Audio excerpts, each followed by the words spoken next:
21ാമത്തെ വയസ്സിലായിരുന്നു എൻ്റെ കല്യാണം. 23ാമത്തെ വയസ്സിലാണ് മൂത്ത മോളുണ്ടാകുന്നത്. 24ാമത്തെ വയസ്സ് രണ്ടാമത്തെ മോളെ, ഒരു വയസ്സാകുന്നതിന് മുമ്പേ രണ്ടാമത്തോള് പ്രിമിച്ചറായിരുന്നു. പിന്നെ ഇവൻ നാട്ടിൻപുറത്ത് വളർന്നിട്ട് ഇതൊക്കെ നടന്നു. അങ്ങനെ എന്തോ മമ്മി എന്നെ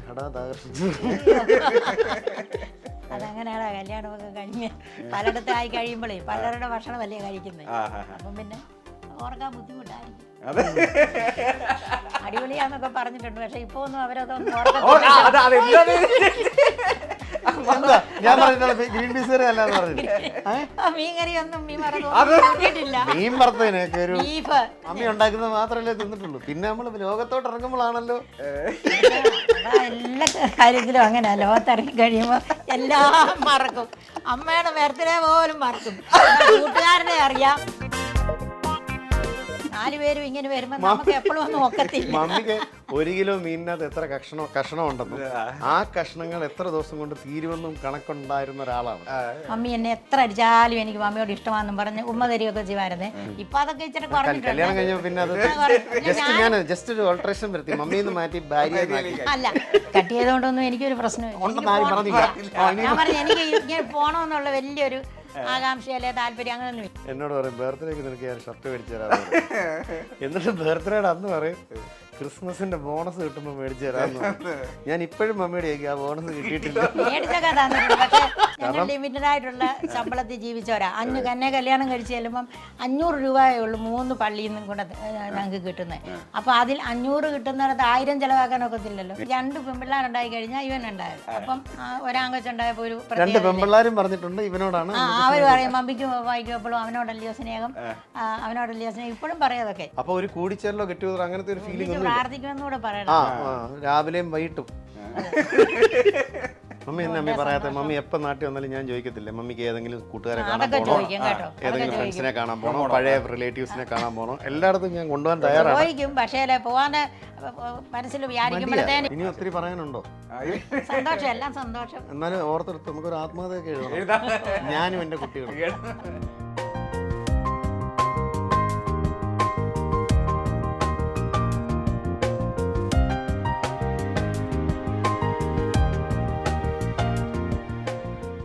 അമ്മ ഈ മകൻ കുറച്ച് ഗൗരവക്കാരനാണെന്ന് അമ്മേൻ്റെ അടുത്ത് ആരെങ്കിലും പറഞ്ഞിട്ടുണ്ട്. അതായത് ചിലർ നമ്മൾ ഇപ്പോൾ സിനിമക്കാരൻ പെട്ടെന്ന് അപ്രോച്ചബിൾ എന്ന് പറയും, പക്ഷേ കാണുമ്പോൾ ഒരു കുറച്ചൊരു ഇങ്ങനെ ഒരു ഗൗരവക്കാരനാണെന്ന് പറഞ്ഞിട്ടുണ്ട്. ഞാൻ പറഞ്ഞു കേട്ടിട്ടുണ്ട്, എൻ്റെ അടുത്ത് അങ്ങനെ ആരും പറഞ്ഞിട്ടില്ല.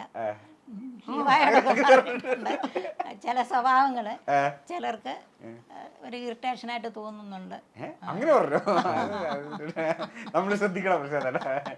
ഇപ്പോഴല്ല, കുറെ കാലങ്ങൾക്ക് മുമ്പാ.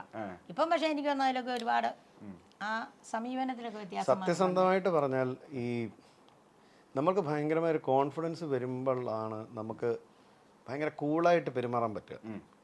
ഞാൻ ഇന്നടത്ത് ഫിറ്റാണോ, ഞാൻ ഇവിടെ ഫിറ്റാണോ, എന്നെ ഇവർക്ക് ആവശ്യമുണ്ടോ, ഞാനിവിടെ ഒരു ആവശ്യമില്ലാത്ത ഒരാളായിട്ടാണോ നിൽക്കുന്നത് എന്നൊക്കെയുള്ള ടെൻഷൻ നമുക്കുണ്ടെന്നുണ്ടെങ്കിൽ ഓട്ടോമാറ്റിക്കലി നമ്മൾ സീരിയസ് ആവും.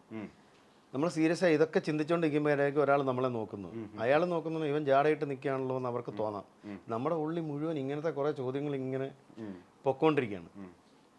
ഒരു പോയിന്റ് കഴിയുമ്പോൾ ചിലപ്പോൾ നമുക്ക് ഭയങ്കര ഒരു കോൺഫിഡൻസ് നമ്മുടെ ഉള്ളിലേക്ക് വരും. അതിനിപ്പോൾ ഞാനിവിടെ ആവശ്യമുണ്ടെങ്കിലും ഇല്ലെങ്കിലും എനിക്കൊരു കുഴപ്പമില്ല. ഞാൻ ജീവിതം സന്തോഷിക്കാൻ തീരുമാനിച്ചിട്ടുണ്ട്, ഞാനത് ആസ്വദിച്ചു. ചിലപ്പോൾ അതായിരിക്കും നിങ്ങൾ ആദ്യം പറഞ്ഞ ഇൻസിഡൻറ്റ് സംഭവിച്ചിട്ടുണ്ടാവും. കാരണം ഒരു ഫിലിം പ്രൊമോഷന് നമ്മൾ എത്തുമ്പോൾ ചാനൽസിന് വേണ്ട ആൾക്കാർ ആരൊക്കെയാണെന്ന് നമുക്ക് വളരെ വ്യക്തമായിട്ട് അറിയാം. ഇവരാരുടെ കണ്ടന്റിന് വേണ്ടിയിട്ടാണ് വരുന്നത്. ഇപ്പോൾ ഒരു ധ്യാനിൻ്റെ ഒരു സിനിമയുടെ ഇതാണെന്നുണ്ടെങ്കിൽ ധ്യാനിൻ്റെ ഇൻ്റർവ്യൂവിന് വേണ്ടിയിട്ടാണ് ആൾക്കാർ വരുന്നത്. ഷൈൻ ടോം ചാക്കോയുടെ പരിപാടിക്ക് വേണ്ടി, ശ്രീനാഥ് ബാസിയുടെ പരിപാടിക്ക് വേണ്ടിയിട്ടാണ് ആൾക്കാർ വരുന്നത്. അവിടെ പോയിരുന്നിട്ട് കാര്യഗൗരവമായി കാര്യങ്ങൾ സംസാരിക്കുന്ന കണ്ടന്റുകൾ ചിലപ്പം അവർക്ക് ആവശ്യമേ ഇല്ല. ഓൺലൈൻ ചാനൽസിന് വേണ്ടത് പെട്ടെന്ന് റീച്ച് കിട്ടുന്ന പരിപാടികളാണ്. അപ്പോൾ അതിനുള്ളൊരു മെറ്റീരിയൽ അല്ല ഞാൻ എന്നെനിക്ക് അന്ന് തോന്നിയിട്ടുണ്ട്. അപ്പം നമുക്കറിയാം നമ്മളുടെ ഇതിനല്ല വന്നേക്കുന്നത്, അവരുടെ പരിപാടിക്കാണ്. പക്ഷേ വിളിച്ച സ്ഥിതിക്ക് പോകാതിരിക്കാനും പറ്റത്തില്ല. ഇനി എങ്ങാനും പറഞ്ഞു വരുന്നതിനായിട്ട് ഇൻട്രസ്റ്റിംഗ് ആയിട്ട് ഏതെങ്കിലും ഒരു പോയിന്റ് കയറി വന്നാൽ ചിലപ്പോൾ അത് ഗുണകരമാവുമല്ലോ, സിനിമയ്ക്ക് ഗുണകരമാവുമല്ലോ, അങ്ങനെ ചിന്തിച്ചിട്ടുള്ളൂ. അപ്പോൾ അങ്ങനെ ഇരുന്ന സമയത്താണ് ചിലപ്പോൾ നമ്മളോട് കോർഡിനേറ്റ് വന്നത് അവിടെ ഇന്റർവ്യൂ ഉണ്ട് അങ്ങോട്ട് ചെല്ലും. അപ്പം ഞാൻ കയറി വന്ന് നിങ്ങളുടെ എല്ലാം നിപ്പ് നോട്ടം കണ്ടപ്പോഴേ മനസ്സിലായി പ്രതീക്ഷിച്ചിട്ടില്ല എന്നുള്ളത്. അപ്പം എടുത്തില്ലെങ്കിൽ പോവാമെന്നുള്ള ആറ്റിറ്റ്യൂഡ് എനിക്ക് അന്നത്തെ ഒരു സാധനം അതായിരുന്നു. അതെ അതെ അതെ, അത് എനിക്ക് നല്ല ഓർമ്മയുണ്ട്. അത് നിങ്ങൾ വേണമെങ്കിൽ എടുത്തോ, ഇല്ലെങ്കിൽ ഞാൻ പോവാണ്, എനിക്ക് അത്രയും പോയി നേരെ പോയി റെസ്റ്റ് ചെയ്യാനുള്ള ഇതിലാണ്. ഇപ്പം 1-2 സാധനങ്ങൾ കയറി വൈറലായല്ലോ. ഇപ്പം ഞാൻ പറഞ്ഞു 1-2. അതിനുശേഷം അസംഖ്യം ഫോൺ കോളുകളാണ് ഇന്റർവ്യൂവിന് വേണ്ടി വിളിക്കുന്നത്. ഞാൻ ചെല്ലണമെന്ന് ആഗ്രഹിച്ച ഇരിക്കണമെന്ന് ആഗ്രഹിച്ച എല്ലാ ആൾക്കാരും വിളിച്ചിട്ടുണ്ട്. പക്ഷെ അതിൽ കൂടുതൽ സംസാരിക്കാനൊന്നും ഇല്ല എന്നുള്ള തീരുമാനത്തിൽ അതിൽ നിന്ന് മാറി. അത് വേണേൽ യൂട്ടിലൈസ് ചെയ്ത് എനിക്ക് വീണ്ടും പോയി. എൻ്റെ ജോലി അതല്ല, എൻ്റെ ജോലി അഭിനയിക്കുക, എനിക്കത് മാത്രമേ ഉള്ളൂ. ഓക്കെ. അമ്മ ഈ വെഡിങ്ങിന്റെ കാര്യം പറയുകയാണെങ്കിൽ മാരേജ് ലവ് മാരേജ് ആയിരുന്നല്ലോ. അപ്പൊ അന്ന് വന്ന് അമ്മയുടെ അടുത്ത് പറഞ്ഞതും ആ ഒരു ഇൻസിഡൻസ് ഒക്കെ ഓർമ്മയുണ്ടോ? ഫാമിലി ലൈഫ് ഇങ്ങനെ ഏത് പ്രായത്തിലാന്ന് കൂടെ പറഞ്ഞു. ഡിഗ്രിക്ക് പഠിക്കുക. ബാലചന്ദ്രമേനല്ലേ സിനിമാ താരങ്ങളെ ഇങ്ങനെ ഇന്റർവ്യൂ ചെയ്യാൻ വേണ്ടി വിളിക്കുന്നു പറഞ്ഞ് വീട്ടിൽ നിന്ന് പോയതാ. അന്നൊന്നും നമുക്കൊന്നും അറിയത്തില്ല. പോയേച്ച് വന്നു കഴിഞ്ഞപ്പം പറഞ്ഞു ഇങ്ങനെ അവിടെ വന്നതിലൊരു പെൺകുട്ടിയെ ഞാൻ കണ്ടു, ഇന്നതാണ്, നല്ല വച്ചാണ് എന്നൊക്കെ പറഞ്ഞു. പിന്നെ പൊൻവിളിയായി, പിന്നെ കാഴ്ചയായി, ഞങ്ങളെ കൊണ്ട കാഴ്ചയായി. ഇതൊക്കെ ഏത് പ്രായത്തിലാ ഓർക്കുമ്പോ ചിരി വരും. 20 വയസ്സ് ജീവ സ്കൂളിൽ പഠിക്കുക. അത് ശരി. ഞാൻ എന്ത് ഓപ്പൺ ബുക്കായിരുന്നു. അതെ അതെ അതെ, ഉള്ള കാര്യം നമ്മളോട് തുറന്നു പറഞ്ഞു, അല്ലാതെ കള്ളത്തരത്തിൽ വിളിക്കാനോ കാണാനോ എടുക്കാനോ ഒന്നും പോയിട്ടില്ല. പിന്നെ പപ്പായി പറഞ്ഞ പോലെ ഇങ്ങനെയുള്ള കാര്യങ്ങളിലൊക്കെ നേരിട്ട് വന്ന് നമ്മളോട് പറഞ്ഞില്ല, കള്ളത്തരമൊന്നും കാണിച്ചിട്ടില്ലല്ലോ. അതുകൊണ്ട് അവർക്ക് ഇഷ്ടമാണെങ്കിൽ. പപ്പ എന്നോട് പറഞ്ഞു എന്താണെന്നറിയാം, എടാ നീ ഇപ്പം ഡിഗ്രിക്കാണ് പഠിക്കുന്നത്, ഇത് കഴിയുമ്പോൾ നീ PG പഠിക്കാൻ വേറെ ഏതെങ്കിലും കോളേജിൽ പോകും, അവിടെ വേറെ സുന്ദരിമാർ വരും. അത് കഴിയുമ്പോൾ നീ ജോലിക്കായിട്ട് ഏതെങ്കിലും ഒരു സ്ഥലത്ത് കയറും. ഇങ്ങനെ പല ജോലികൾ മാറി മാറി കയറും. ചെല്ലുന്നിടത്തെല്ലാം സുന്ദരിമാരും ഉണ്ടാവും. അത് കഴിഞ്ഞ് നിനക്ക് നല്ലൊരു പൊസിഷനിലേക്ക് നീ എത്തും. അപ്പോൾ കൂടുതൽ സുന്ദരിമാർ വരും. ഇതിനെയൊക്കെ കാണുമ്പോഴും നീ ഷടാ ഞാൻ അന്ന് ആ ഡിഗ്രിക്ക് പഠിച്ചുകൊണ്ടിരുന്നപ്പോൾ കണ്ട കൊച്ചിനെ തന്നെ എന്നുള്ള ഒരു കുറ്റബോധമായിട്ട് തോന്നരുത്. അപ്പം അതിനുള്ള തീരുമാനം ഇപ്പോഴേ എടുത്തോണം. ഇത് വേണോ വേണ്ടായോ. അന്നത്തെ നമ്മുടെ പ്രായത്തിൽ നമുക്ക് നമ്മുടെ തീരുമാനമാണല്ലോ വലുത്. മതി. അതിൽ ഖേദിച്ചിട്ടുണ്ടോ എന്ന് മാത്രം ചോദിക്കരുത്.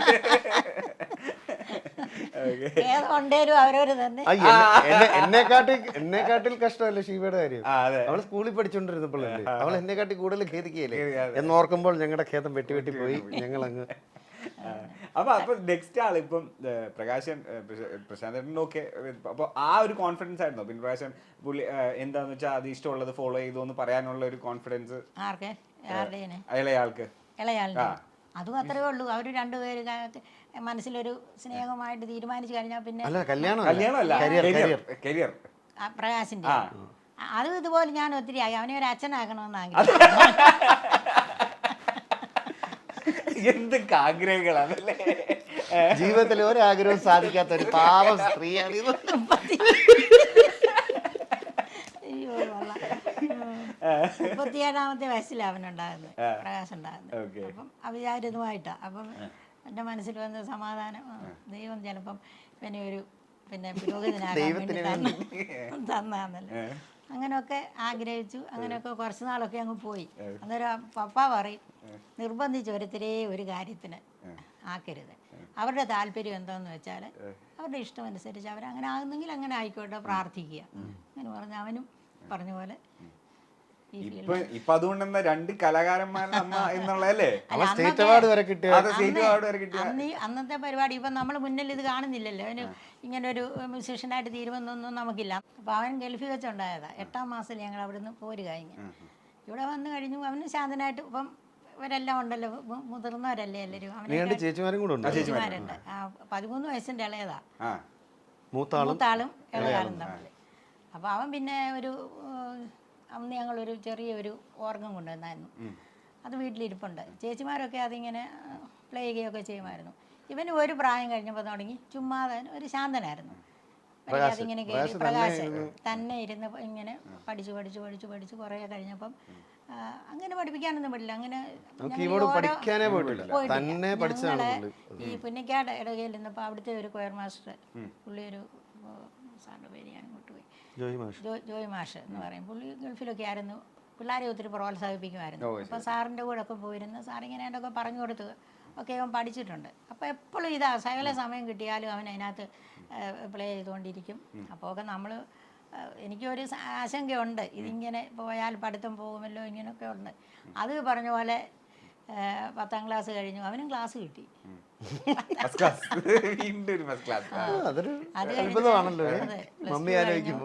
പ്ലസ് ടു കഴിഞ്ഞു. അത് കഴിഞ്ഞപ്പോൾ മീഡിയ കമ്മ്യൂണിക്കേഷൻ ഇവിടെ ചങ്ങനാശ്ശേരിയിൽ അതിന് പോകാനായിരുന്നു അവന് താല്പര്യം, മറ്റൊന്നുമില്ല അന്നൊക്കെ. അപ്പോൾ ഈ ഓർഗനൊക്കെ ശരിക്കും വായിക്കാൻ തുടങ്ങി കഴിഞ്ഞപ്പം പള്ളി കൊയറ്, കല്യാണം, കൺവെൻഷന്, ഇപ്പം വേറെ കൂട്ടുകാരൊക്കെ ഉണ്ട്, അവരെല്ലാം കൂടി ഇങ്ങനെ മിക്ക ദിവസങ്ങളിലും പ്രോഗ്രാം ഉണ്ട് പോകും. അപ്പോഴും എനിക്കുണ്ട്, അയ്യോ അവനിങ്ങനെ പോയി ഈ ഒരു കൊയറും കൊണ്ട് നടന്നു പോയാൽ പിന്നെ ഭാവി എങ്ങനെ ആകും, ഇനി ഒത്തിരി പറയാനൊക്കത്തില്ലല്ലോ. എനിക്ക് വലിയ ആശങ്കയായിരുന്നു സത്യം പറഞ്ഞാൽ.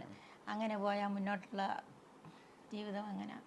ഏതായാലും കൊള്ളാം, മീഡിയ കമ്മ്യൂണിക്കേഷന് പോയി കഴിഞ്ഞപ്പോഴാണ് അത് കഴിഞ്ഞില്ലേ മറ്റേ സൗണ്ട് എഞ്ചിനീയറിങ്ങിന് വിട്ടു. അവിടുന്ന് സ്റ്റീഫൻ്റെ സ്റ്റുഡിയോയിൽ അവൻ പാർട്ട് ടൈമറായിട്ട് പോയി. പിന്നെ സ്റ്റീഫൻ്റെ സ്റ്റുഡിയോയിൽ നിന്ന് വർക്ക് ചെയ്ത് പഠിച്ച് പിന്നെ എം ജയേന്ദ്രൻ്റെ കൂടെ വർക്ക് ചെയ്ത്, അങ്ങനെ ഒത്തിരി പേരോട് വർക്ക് ചെയ്തു. ഇപ്പോൾ പ്രാവശ്യം ഭയങ്കര ബിസി പ്രോഗ്രാമറാണ്. ആസ് എ മ്യൂസിക് ഡയറക്ടർ 3-4 സിനിമകൾ ചെയ്തിട്ടുണ്ട്. പക്ഷേ പ്രോഗ്രാമറായിട്ട് പ്രകാശം ഇപ്പം ഇന്നലെ രാത്രി ഞങ്ങൾ 10 മണിക്കുണ്ട്, രാവിലെ എഴുന്നപ്പോൾ പുള്ളി ഇല്ല. പുള്ളി 6:30 ആയപ്പോഴേ പോയി കഴിഞ്ഞു. എന്നെക്കാട്ടി മുമ്പേ പ്രകാശം സെറ്റിലായി. ചെയ്തോളൂ, എത്ര സമയം വേണേലും റെസ്റ്റ് ഇല്ലാതെ. മറ്റൊരു കാര്യം ഇപ്പോഴാണെങ്കിലും ഈ വർക്ക് ചെയ്യുന്ന സമയത്താണ് ആണേലും മറ്റൊരു കാര്യത്തിനും അവൻ കളയത്തില്ല. അവൻ്റെ വർക്ക് ചെയ്ത് തീർക്കുക, ഈ പരിപാടി മാത്രം. അടിപൊളി. അപ്പം അമ്മയെക്കുറിച്ച് അമ്മയുടെ മക്കൾക്ക് എത്ര നന്നായിട്ട് അറിയാമെന്നുള്ള ഒരു ചെറിയ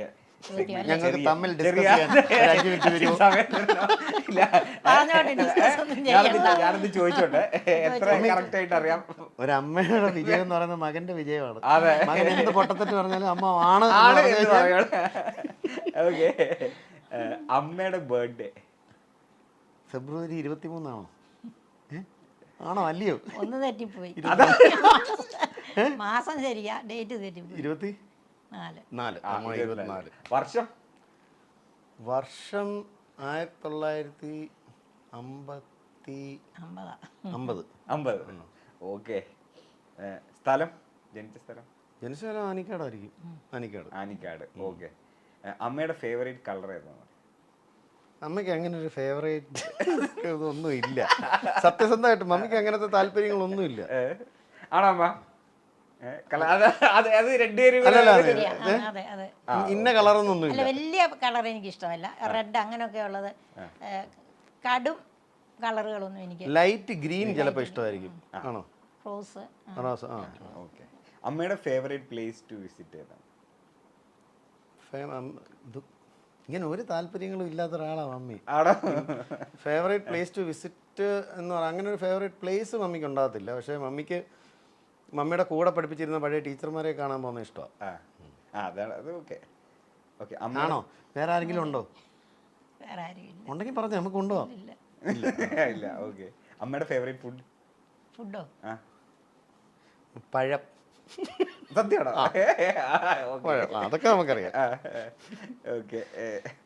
അമ്മയുടെ അടുത്ത് ഏറ്റവും കൂടുതൽ വഴക്ക് കേട്ടിട്ടുള്ള എന്തിനാ?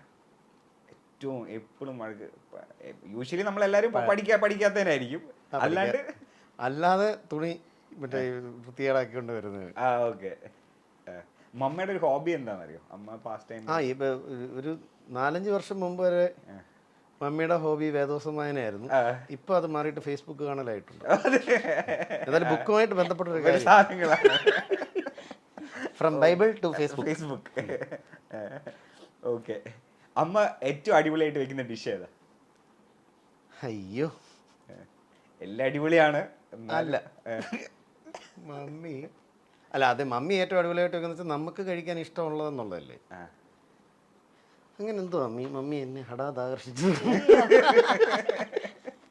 അതങ്ങനെയാടാ, കല്യാണമൊക്കെ കഴിഞ്ഞ് പലയിടത്തായി കഴിയുമ്പോഴേ പലരുടെ ഭക്ഷണമല്ലേ കഴിക്കുന്നത്. അപ്പം പിന്നെ ഓർക്കാൻ ബുദ്ധിമുട്ടായിരിക്കും. അല്ല, മമ്മിക്ക് അങ്ങനെ ഒരു കൺസിസ്റ്റൻസി ഇല്ല.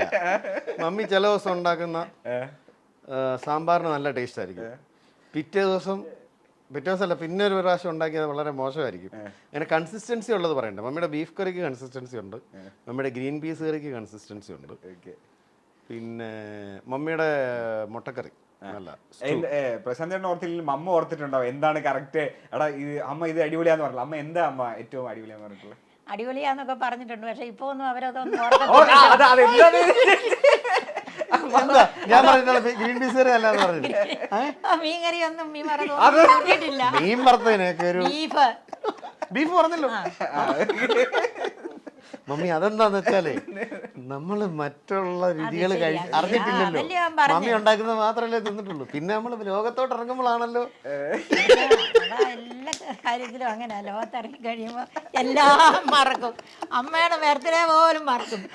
കൂട്ടുകാരനെ അറിയാം, മറ്റു ഫ്രണ്ട്സിന്റെ ഒക്കെ അറിയാം. അല്ല അങ്ങനല്ല, ഞങ്ങളുടെ വീട്ടില് പപ്പായും മമ്മിയും രണ്ടുപേരും ഒരു ബർത്ത്ഡേ ആഘോഷിച്ച ഒരു ഓർമ്മയില്ലേ ഞങ്ങൾക്ക്. അപ്പൊ പിന്നെ നമ്മൾ എങ്ങനെ അറിയും? അതെ അതെ അതെ. ഇപ്പൊ ഞാൻ എൻ്റെ പിള്ളേരുടെ ബർത്ത്ഡേ ആഘോഷിക്കുന്നുണ്ട് ഓരോ ദിവസം. എൻ്റെ ബർത്ത്ഡേ ആഘോഷിക്കുന്നുണ്ട്, എൻ്റെ വൈഫിന്റെ ബർത്ത്ഡേ ആഘോഷിക്കുന്നുണ്ട്. ഇപ്പോഴാണ് ഈ ആഘോഷങ്ങളും പരിപാടികളും, അല്ലെ ആ ഡേ ഓർത്തിട്ട് ഒരു കേക്ക് കട്ട് ചെയ്യുന്ന പരിപാടി. അന്നൊരു കേക്ക് പോലും ഇല്ല, ബർത്ത്ഡേക്ക് കട്ട് ചെയ്യാൻ ഒരു കേക്ക് പോലും ഇല്ലാത്ത കാലത്താണ്. അപ്പം ഞങ്ങളുടെ വീട്ടിൽ ഞങ്ങളെല്ലാവരും ഒന്നിച്ചുള്ള ദിവസങ്ങളെല്ലാം ഞങ്ങൾ ഭയങ്കര ഹാപ്പിയാണ്. അങ്ങോട്ടും ഇങ്ങോട്ടും വഴക്കും കാര്യങ്ങളും, ഒന്നിച്ചിരുന്ന ഭക്ഷണം കഴിക്കത്തുള്ളൂ. ആരും സെപ്പറേറ്റ് ഇരുന്ന് ഭക്ഷണം കഴിക്കുന്ന ഒരു പരിപാടി ഞങ്ങളുടെ വീട്ടിലില്ല. അപ്പൊ ഒരു കൂടിച്ചേരലോ ഗെറ്റ് ടുഗദർ അങ്ങനത്തെ ഒരു ഫീലിംഗ് ഒന്നും. രാവിലെയും വൈകിട്ടും.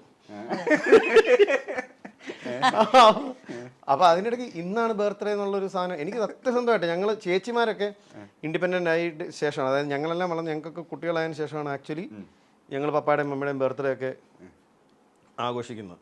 അതുതന്നെ മമ്മിയുടെ ബർത്ത്ഡേ എൻ്റെ ഫെബ്രുവരി 24, പപ്പായുടെ ബർത്ത്ഡേ ജൂൺ 16, എൻ്റെ ഇളയ മോൻ ജൂൺ 16 ഉണ്ടായത്. അപ്പോൾ അതിനൊക്കെ ശേഷമാണ് നമ്മൾ ഈ ഒരു 10-15 വർഷം എങ്ങാണ്ടേ ആയിട്ടുള്ളൂ ബർത്ത്ഡേ. ഞങ്ങളുടെ കല്യാണം എന്ന് പറയുന്നത് 71-ലാ. ആ സമയത്തൊന്നും നമ്മളുള്ളത് കൊണ്ട് ജീവിക്കാന്നല്ലാതെ ഒരു ആഘോഷമൊന്നുമില്ല. ഈ പ്രാർത്ഥിക്കും, അത്രേ ഉള്ളൂ. ഒരു വർഷം കൂടെ ദൈവം തന്നല്ലോ, ഇനി പുതുവർഷവും അനുഗ്രഹമാക്കണം. നമുക്ക് അതിനായിരുന്നു കൂടുതൽ പ്രാധാന്യം. പിന്നെ കുറെ കഴിഞ്ഞപ്പോഴൊക്കെ കേക്ക് ഇപ്പോഴത്തെ പോലുള്ള പേസ്ട്രി കേക്കൊന്നും ഇല്ല. അന്നൊക്കെ സാധാരണ കേക്ക് അത്രയൊക്കെ ഉള്ളൂ. പിന്നെ ഒരു പായസം വെക്കും, ഇതൊക്കെയാണ്. അല്ലേ പിന്നെ ഒരു ബിരിയാണിയോ എന്തുവേലും, അതൊക്കെ വല്ലപ്പോഴുമേ ഉള്ളൂ, എപ്പോഴും ഒന്നുമില്ല.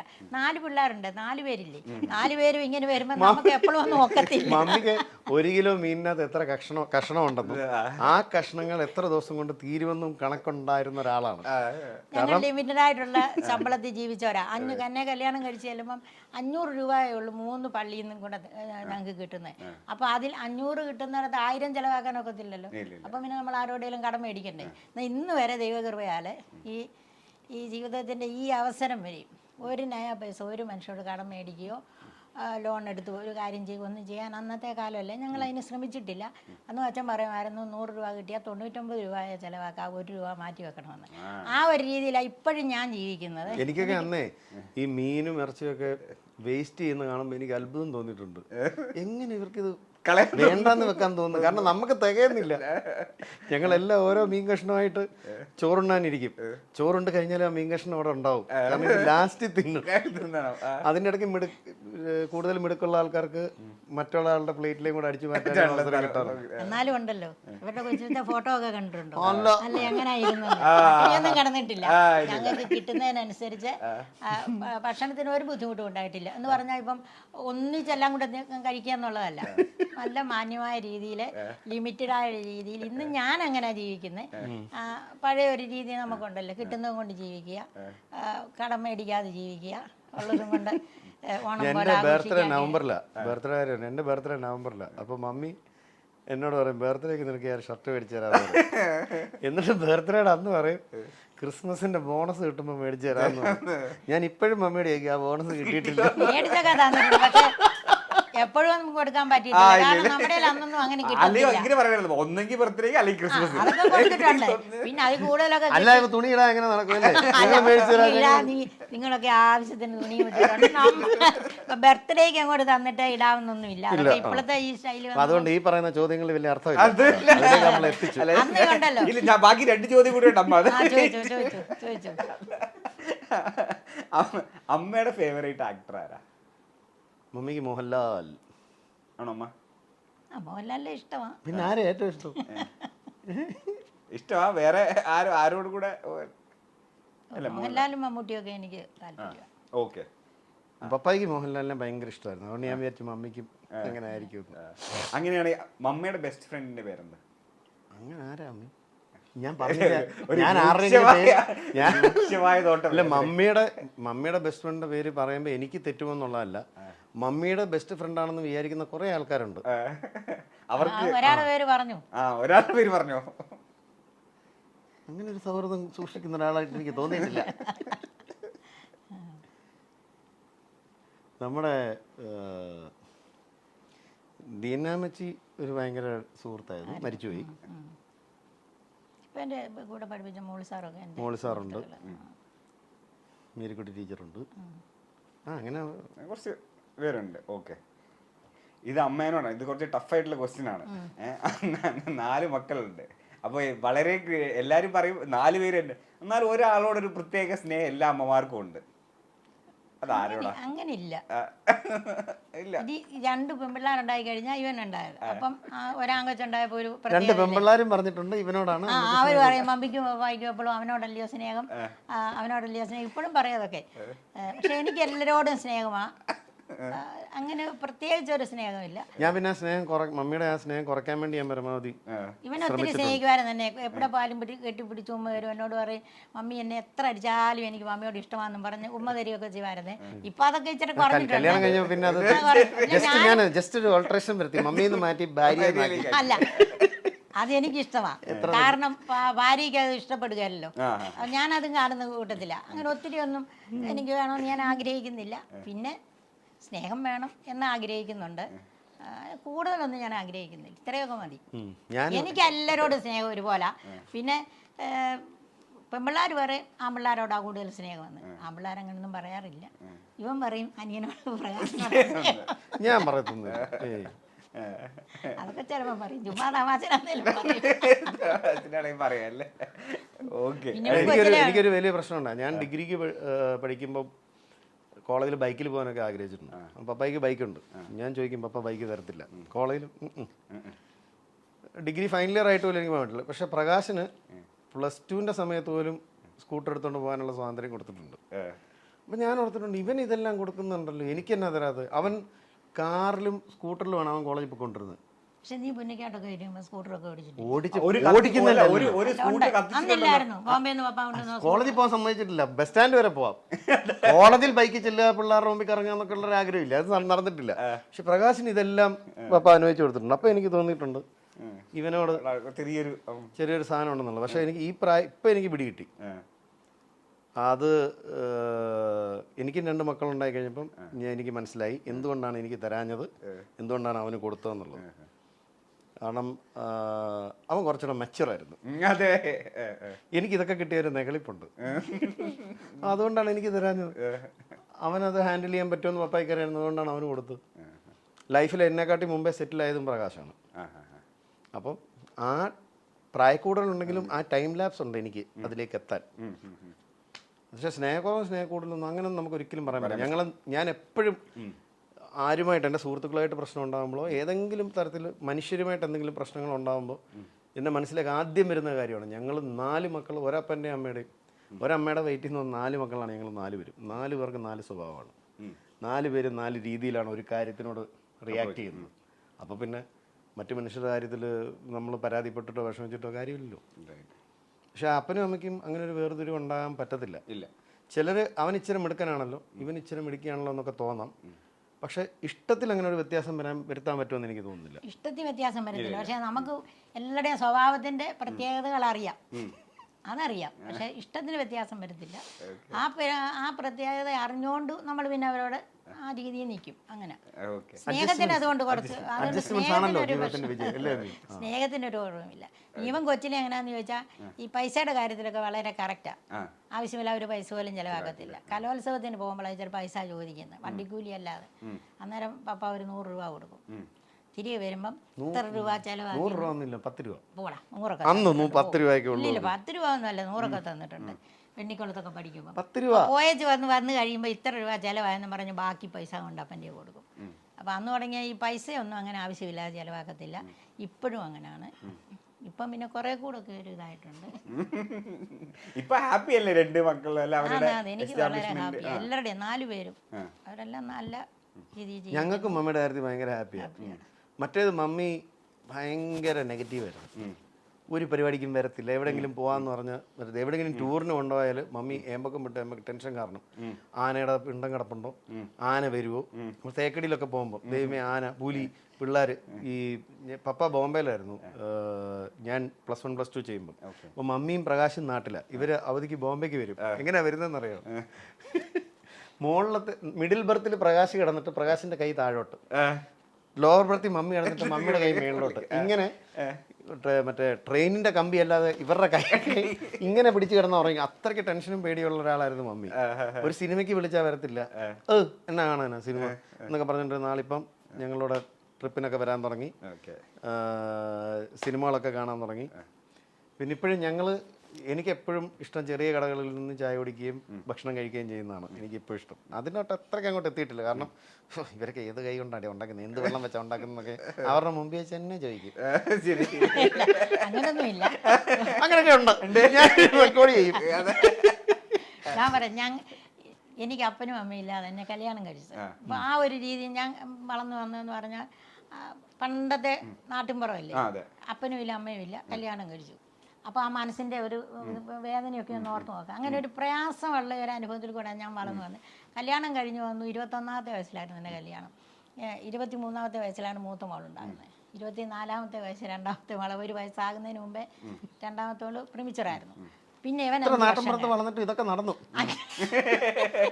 5 വയസ്സ് ഇവനേക്കാട്ട് 8 വയസ്സിൻ്റെ ഇളയതാണ് പ്രകാശ്. അപ്പം നമ്മൾ ഈ വളർന്നു വന്നപ്പോഴേ ഒരു ചെറിയ ഒരു മാനസിക വിഷമത്തിൽ വളർന്നു വന്നു. കല്യാണം കഴിച്ചു കഴിഞ്ഞപ്പോൾ നമുക്ക് ഒത്തിരി ഒന്നും ആഹ്ലാദിക്കാനൊന്നുമില്ല. കിട്ടുന്ന പൈസ കൊണ്ട് ജീവിക്കണം.